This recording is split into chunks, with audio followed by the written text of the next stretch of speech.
Are people frustrating you?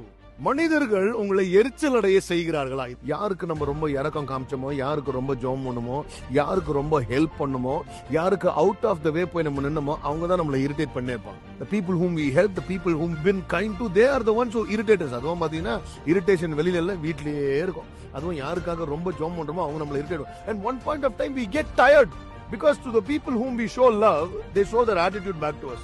And இவங்க எந்த அளவுக்கு ஃப்ரஸ்ட்ரேட் பண்றாங்கன்னா, because of these people's frustration we lose our peace and joy.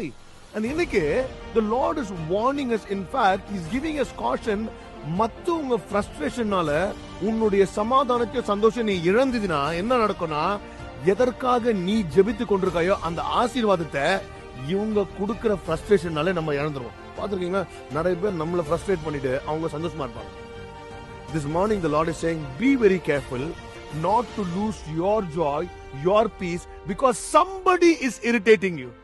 ஏன்னா நம்மளுடைய ஃபைனல் எக்ஸாம் என்னன்னா இந்த இரிட்டேஷனும் ஃப்ரஸ்ட்ரேஷன் தான். நம்ம சந்தோஷமா இருக்காதபடி, நம்ம ஆசீர்வாதம் நம்மளுக்கு வராதபடி நிறைய பேர் வந்து நம்மளை கடுப்பேத்தலாம். ஆனா கர்த்தர் சொல்றாரு, just be a little more patient and see the Lord working on your behalf. இன்னும் கொஞ்சம் பொறுமையாரு, ரியாக்ட் பண்ணிடாத, கர்த்தர் உன் சார்பாக கிரியை செய்வார்.